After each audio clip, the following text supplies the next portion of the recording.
Mzile munga yakabiri kwa wari wakumana watatu ni msikana wangu. Saka baba wangu akalambana na mai mna 2011 kuchatoka mkuru na eko. Saka mai akazoita kuenda ni wana wese akasiya nyina akati wanandi kwenda nao ndo kusira wani tangu ndiye wako kusira. Saka baba vadziyo kusira anga ndumukazi anomwe mushauri. Mushauri wa bila ibamba. Inye no mubina mbele mbomo. Yakapinda mswa 8. Saka chichi kuneza. Yakazoenda kuti atakapedza musoro chakamire makati nyaya iyi inoda kuti muende kuna surviving spouse wababa mining. Saka chenda imogare pasi naye masabhukonyera maminesi muzontora kuti vabuda masabhuku anozongomumbira maminesi kuti yapera sei. Saka zvakandizvo ndozvo chindaro zvakamira. Saka vaninina havana kuzosvika kuna mining kuyakuya wakanga wari kungopresa inini ngataure tega ngataiyozve changamira wakati taurai nemhuri yababa iyi. Saka wakanina wana kuti kumberi uku ndo kune chokwadi wakabva wadhisaidha kuti wakutumira tete anga ane 6 months ari kumukwasha wake kwaRusaka watumira tete mari yebhazi kati chiwei mutibatsire nyaya iyi isi tambozama zvaramba.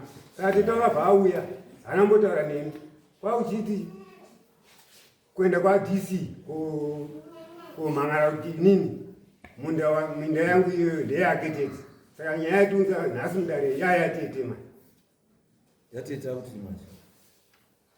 Tete akuti minda ndeyangu minda yandakasiyiwa nababa wangu.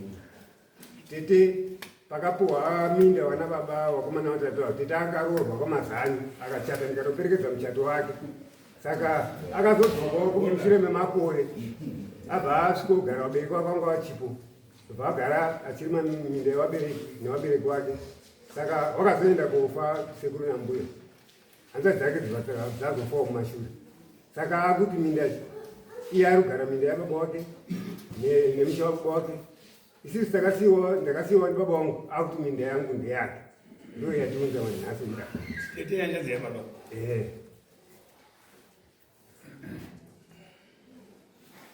Iyo kutanga munopedza ke. Yekutanga yanga yagumire papo kunzendemo. Hamuna kuenda kuna mai nina. Wanina ndo vasina kuenda. Imakaenda. Inini ndakataura nawo kuti ndo nyaya iripo. Wanina vanhu vauye kwamuri. Saka ndakamirira kuti vauye kuzingudi zokudaidzai kuti tigare pasi. Saka tatomira takadaro. Saka wakabva wasarudzwa kuenda kotora tete kuti achinje nyaya. Ende havachanangani neni wakunangana nemunhu wandakapawo. Wakusungisa iye. Saka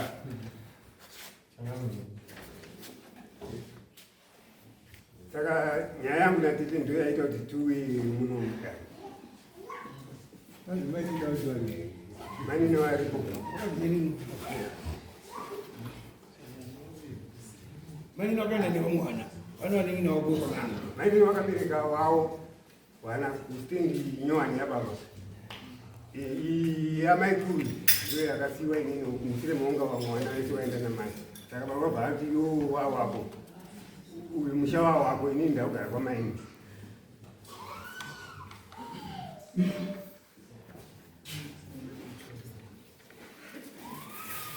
Tete zvaro. Ari pasi. Ngauye kapa tauri minda zvoti yaita kwa.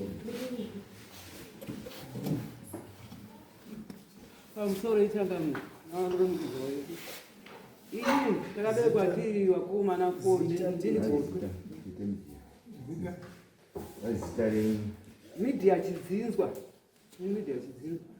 saka minda hanza dzangu dzaisina mindaba minda ngeyevabereki vangu ndiyo taisiyana risi tibhata chibharo kunyaka dzavo minda ngeyevabereki hanza dzangu dzaisina nemindaba taitosiyana nehanzvadzi dzangu tibhata risi kunyaka dzavo saka hanzvadzi dzangu dzakafa babangu akafa 79 ndigara navo kwangu, mai yangu akafa 2015 ndindagara navabereki.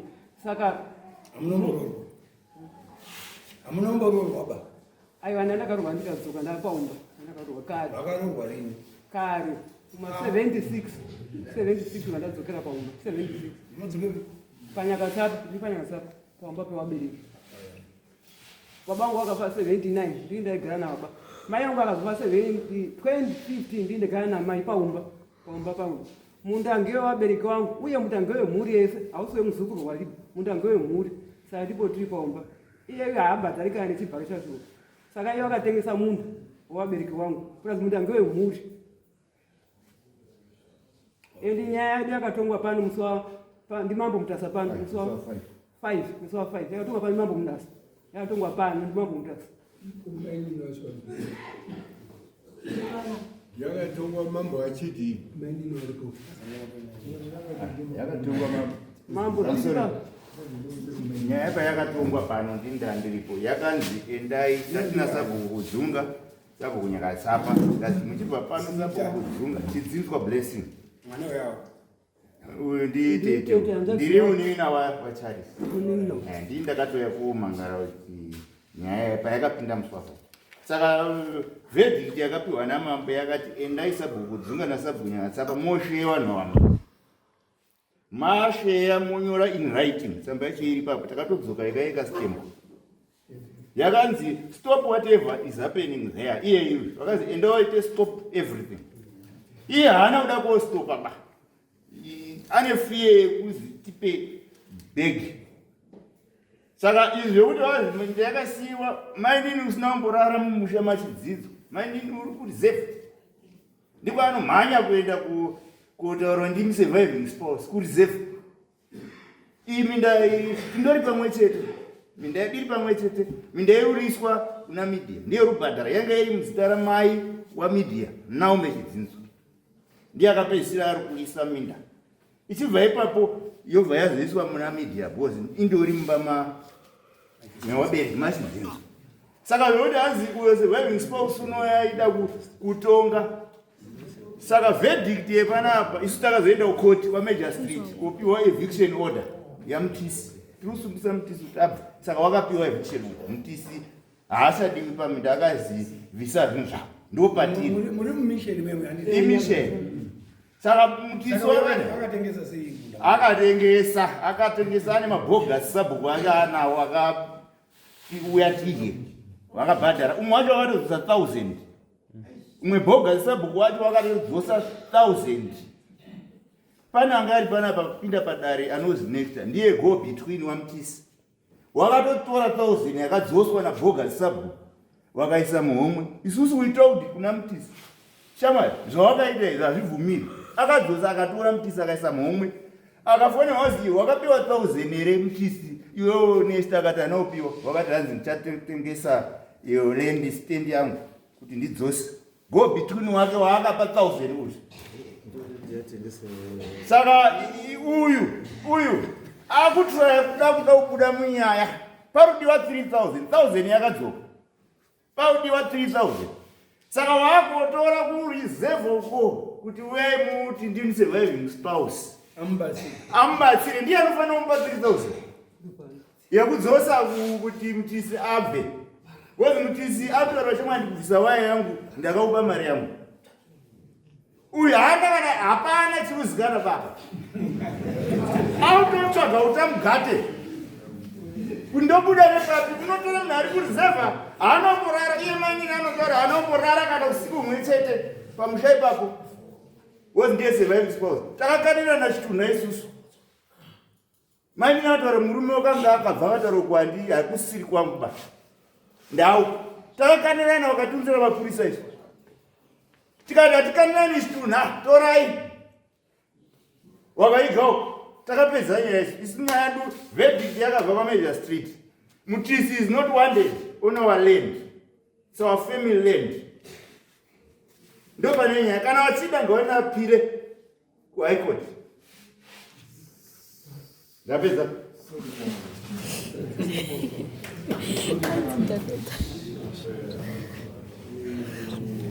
Sorry, Taona vana vanyazoizwisisa problem iri kuitika ndekudai ava vakasara pano uyu blessing hapana vaka pake uyu hapana vaka pake but chiri kuitika ndechiri kuti ava vamwe vari kuti it's our father's property we have a share mazviri asi uyu ari kuramba kuti ava ndinotovanyatsoadzikwisisa ende ndinototamba navo ndicho chokwadi chiripo uyu ari kuramba kuti akuti zvese ndikutora but ilendi yacho ka uyu akanovaka pake ibude matsokora uyu avanovaka pake avanovaka pake uyu akuti pakasara ndepamwe because ari kuti avakavaka pake but comment on selling.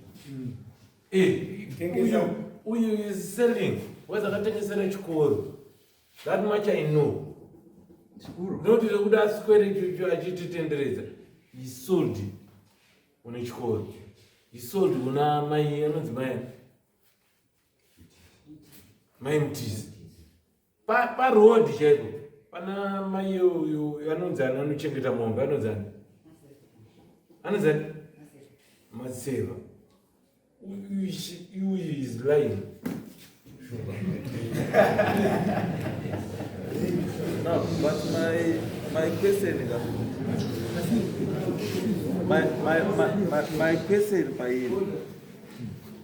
my question, according to somebody,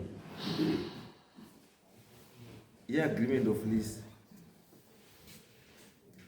It means that I'm missing some more already. Let the Methodist. So who should be suing Munatengesa Land Methodist? Who should be suing Munatengesa Land Church? It's the church. So you are all improperly before this court.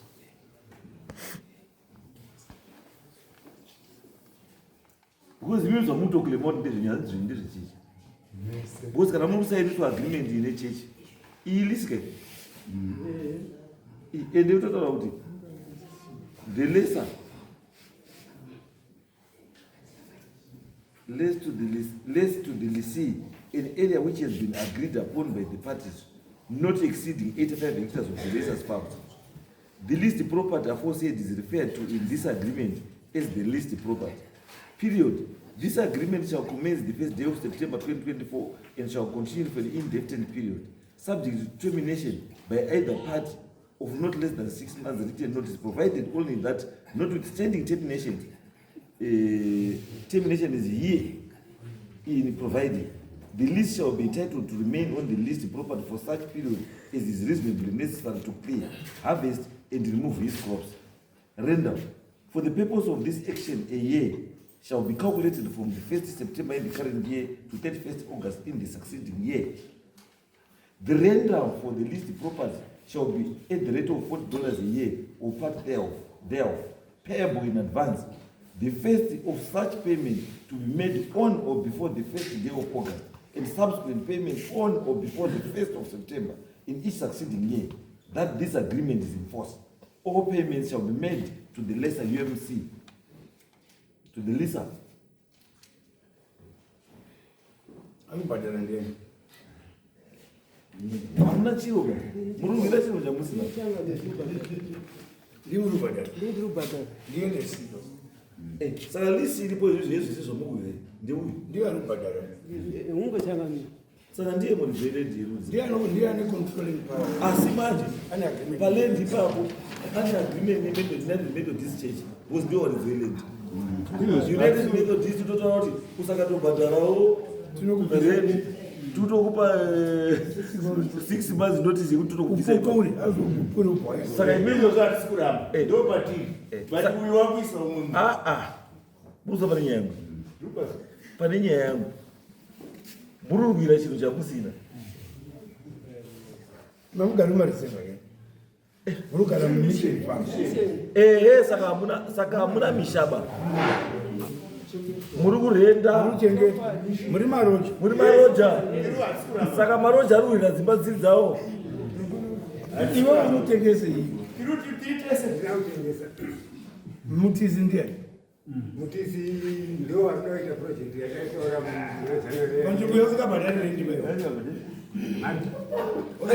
but already procedures is dubious. This is really dubious and illegal. Because as long as this lease agreement, that is, muridzoeleni ndiye mafana kuenda kuripota kwaari kuti uyu munhu arikutengesa arikutengesa list land. mamangarirwa sei? Because Tete, as of now, munhu ari kutobvumidzwa kuti akarugara panzvimbo kuti Tete because ndiye arikubatira $40 iye UMC. Saka muno muri kudei because maifana kumaina macho murunyararire munhu arikutengesa mafambiro aita lisi kubva pana sekuru vaona mai waripo sekuru kufa kwaakaita munongosiya zvipachirani chedu kuti pana tsvagwa Pamusha mukomana mukuru ndiye anotambidzwa chi zvakaronera uroja mutaurira iwo kafa uri roja wozi mwana wako ndiye anopiwa first preference kuroja. What do you mean? Kana watofa zvakwa rimwe roja ende unobhadhara ndiye unoteererwa usakatobhadhara mba uri kuroja unoburiswa urinanavendi pakudii saka vanhu vanongozi ngatibhadhare saka munhu akasataurwa shamari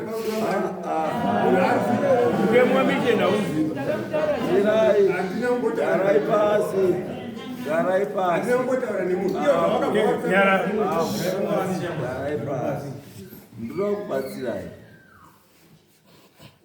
muri kuendesana kumakoti nechinhu chisiri chenu. Anofanira kunge ari kuendesa murume for illegal sale of land kucourt United Methodist Church, because United Methodist Church ndiye muridzi weland iyo yamuri kuya, because ukwana mucondition, one of the conditions yamakanyorana agreement, list agreement ili yekuti if you don't pay $40 dzikudiwa pagore unopiwa 6 months utodzingwa. So it means muridzi weland ndiye EMC. Saka anonga alifaro usungisa munhu for illegal sale of land ndiani EMC. Imi muri maroja ari kusungisana vanoti wakati iwori roja because vana kwakachikora they should go through the Methodist Church. Do you know about this? Not you. Because as long as muri kubvuma kuti muri kunyoreswa malisa agreement and Methodist muchibhadhara mari kumethodist muri maroja emethodist, because what it means now is kuti even nyangwe development levy imi mamusi kubhadhara kucouncil muri kubhadhara methodist handizvere zvamuri kuita. Saka munodini muri kuva chii chenyu what are you wasting time ende yamwe imi ndiyamuripota methodist kuti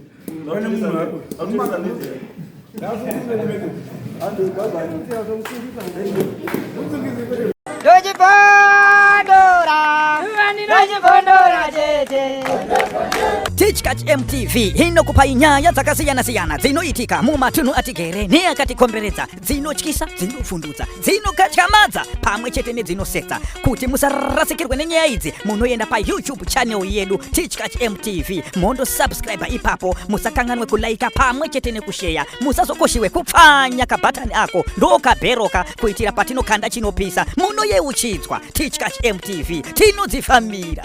Dojibondora, Dojibondora,